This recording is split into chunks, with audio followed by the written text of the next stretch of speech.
کا پاک کلام جو یوحنا رسول کی معرفت خداوند کی انجیل اس کے چوتھے باب کی 23ویں اور 24ویں آیت میں لکھا گیا وہ آپ کے سامنے پڑھ رہا ہوں۔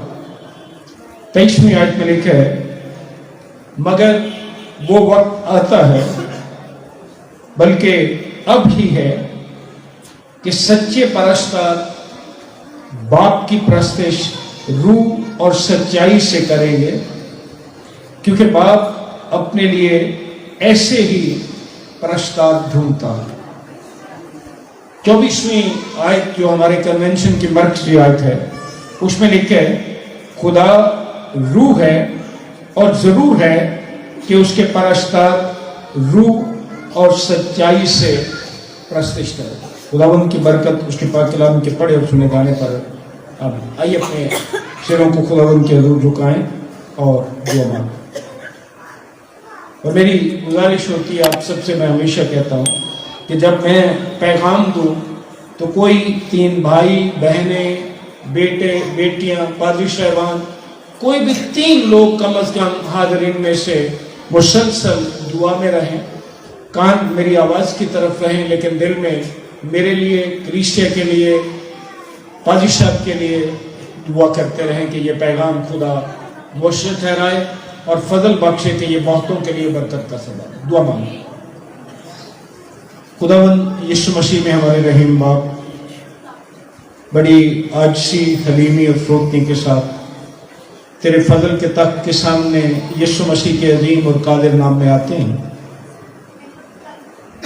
تیری شکر گزاری کرتے ہوئے جناب پادری سائمن غفور صاحب کے لیے، ان کے خاندان کے لیے، پادری مشتاق صاحب کے لیے، پادری رضوان صاحب کے لیے، پادری عمران صاحب، امون صاحب، پادری شہباز صاحب، اسی طرح بھائی یونس خوشی، ہم جتنے بھی یہاں موجود ہیں، پوری جماعت، یہاں کے ایلڈر صاحبان، انتظامیہ، رحیم باپ، ہم بڑی عاجزی کے ساتھ تیرے حضور حاضر ہیں کہ تو یہاں موجود ہو۔ رحیم باپ، تیرا اپنا خادم تیرے حضور موجود ہے، اپنے سارے گناہوں کا اقرار کر کے، اپنی خامیوں کو مانتے ہوئے، اور میں اس بات کا بھی اقرار کرتا ہوں کہ میرا علم اور عقل دونوں ناقص ہیں، تو اپنے پاک روح کی معمولی عطا کر تاکہ ہم سب نہ محض تیرے پاک کلام کے سننے یا سنانے والے بلکہ اس پر عمل کرنے والے بنیں۔ آج جو کچھ بھی سیکھیں اس پر عمل کرنے کا فضل عطا کر، یسوع مسیح کے عظیم نام میں مانگتے ہیں، آمین۔ جیسے کہ آپ سب کو معلوم ہے کہ اس دفعہ ہمارے کنونشن کا جو مضمون ہے وہ ہے مسیحی طریقہ عبادت، جس کے لیے یوحنا رسول کی معرفت خداوند کی انجیل اس کے چوتھے باب کی 24ویں آیت کا چناؤ کیا گیا۔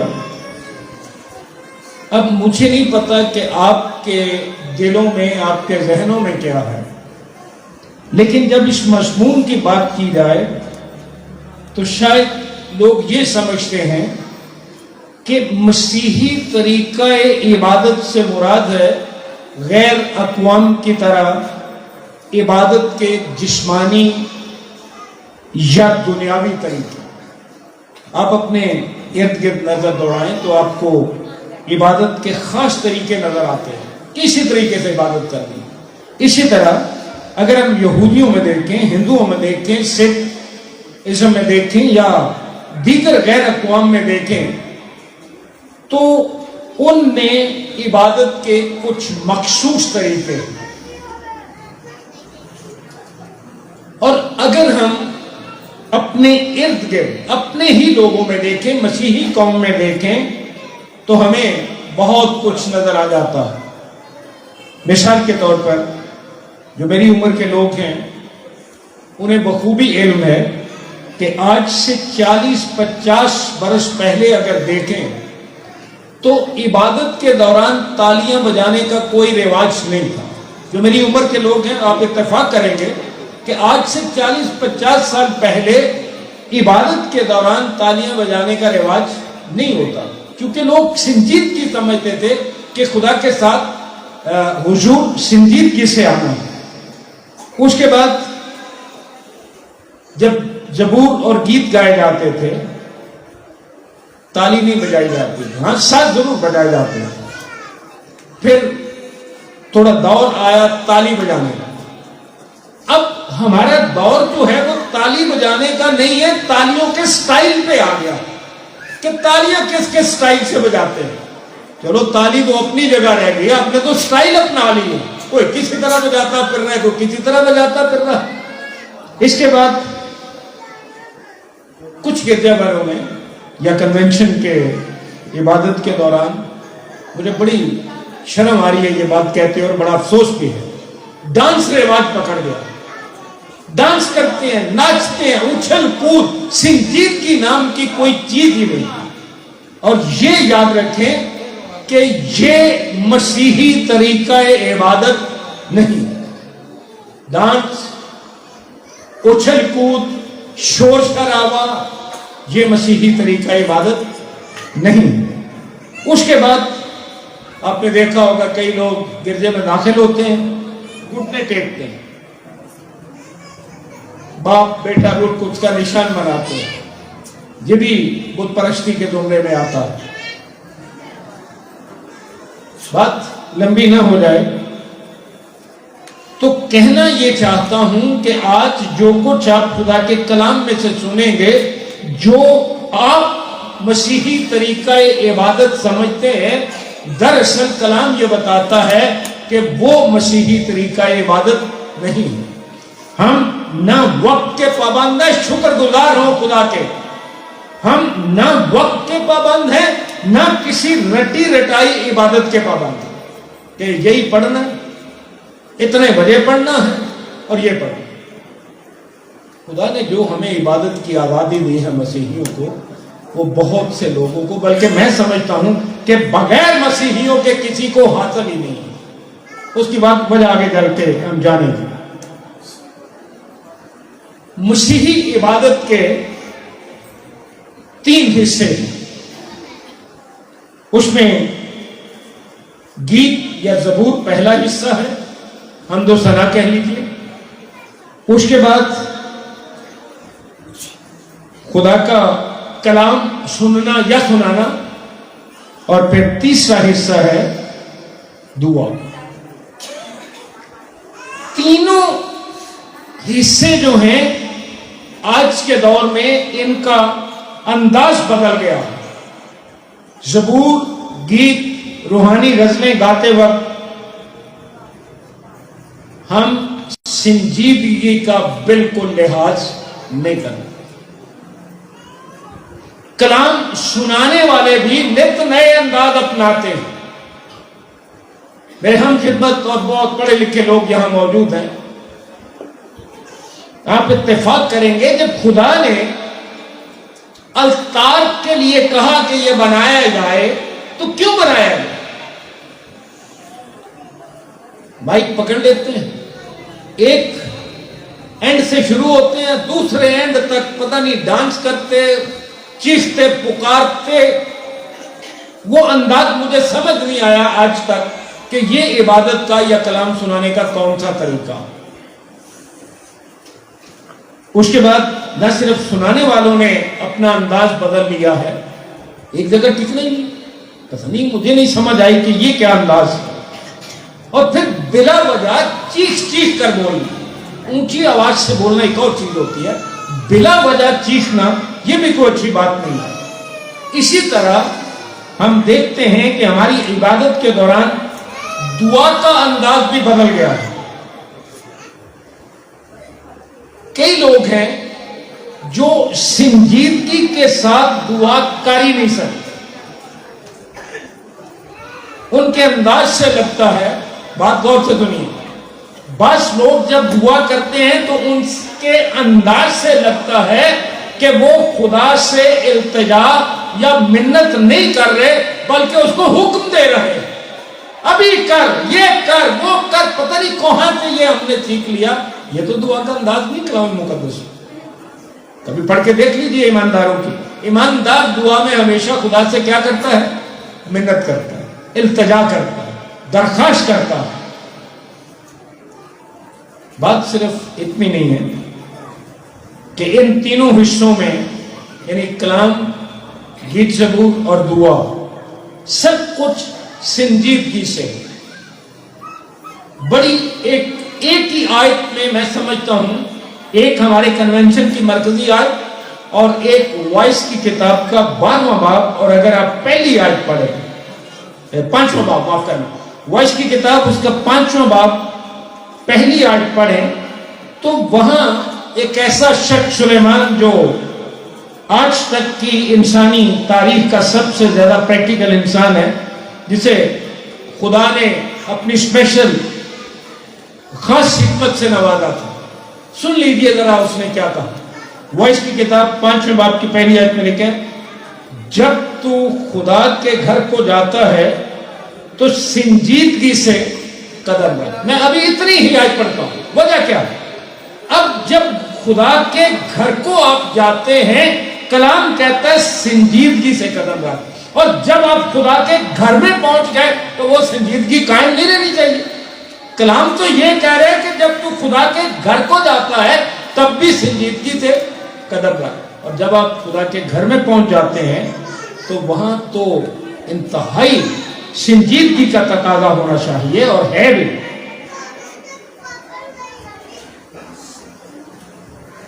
ہماری مرکزی آیت جو ہے جس میں لکھا ہے کہ اس کے پرستار روح اور سچائی سے پرستش کریں، یہ بڑی ضروری بات ہے۔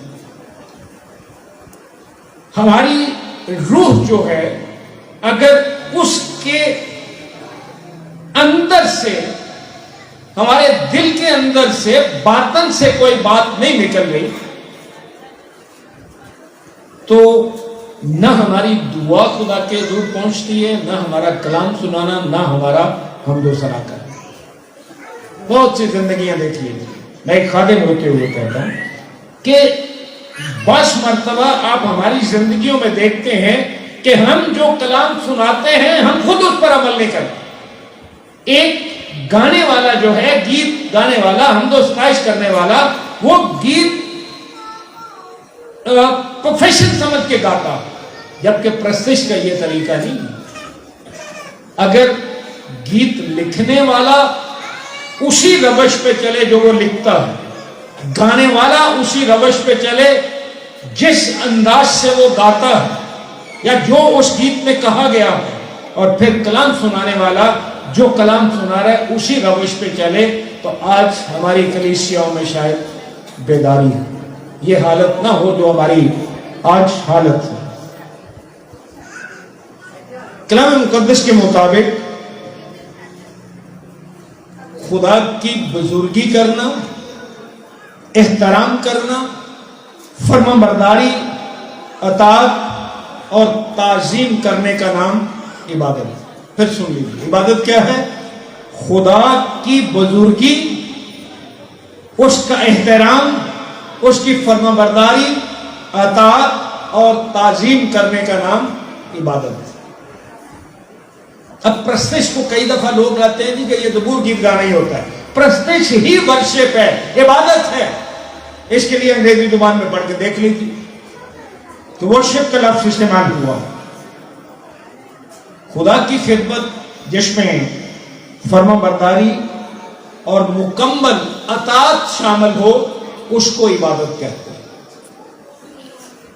خدا کے لیے عقیدت اور احترام کا اظہار، خدا کی لامحدود قدرت اور اس کی خوبصورتی کی عکاسی کرنے کا نام عبادت ہے۔